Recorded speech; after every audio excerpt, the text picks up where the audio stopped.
Dearness allowance আবারও 8% DA বৃদ্ধি হলো রাজ্য সরকারি কর্মীদের। কবে থেকে হিসাব হবে, অ্যাকাউন্টে কত টাকা ঢুকবে, জানতে হলে সম্পূর্ণ ভিডিওটি দেখুন। লোকসভা ভোটের সামনে অনেক রাজ্যই তাদের কর্মীদের মহার্ঘ ভাতা বা ডিয়ারনেস অ্যালাউন্স বাড়াচ্ছে। তবে শুধু রাজ্য বলা ভুল, কেন্দ্র তাদের কর্মীদের মহার্ঘ ভাতা বাড়িয়েছে কিছুদিন আগেই।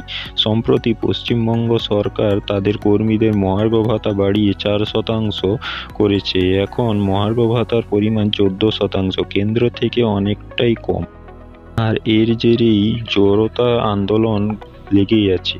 ডিএ হাইক নিউজ, সংগ্রামী যৌথ মঞ্চ আন্দোলন, ধর্না, বিক্ষোভ করেই চলেছে।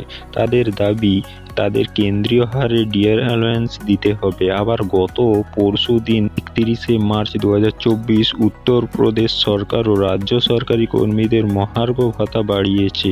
এবার কর্ণাটক সরকার রাজ্য সরকারি কর্মীদের মহার্ঘ ভাতা বাড়ানোর সিদ্ধান্ত নিয়েছে।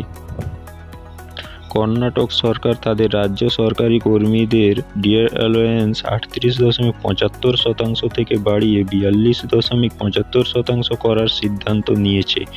লোকসভা নির্বাচনের আগে কর্ণাটক রাজ্য সরকারি কর্মীদের জন্য যে সুখবর, কিছুদিন আগে কেন্দ্র সরকার তাদের কর্মীদের মহার্ঘ ভাতা 4% বাড়িয়েছে। ফলে তাদের বর্তমান মহার্ঘ ভাতার পরিমাণ 46% থেকে বেড়ে 50% হয়েছে।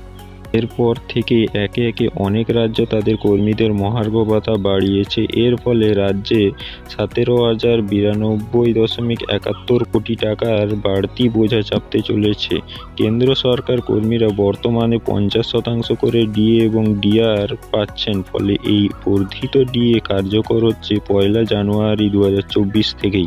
প্রায় 49.18 লক্ষ কেন্দ্র সরকারি কর্মীরা 67.79 লক্ষ পেনশনভোগী সরকারি সুবিধা পেতে চলেছে।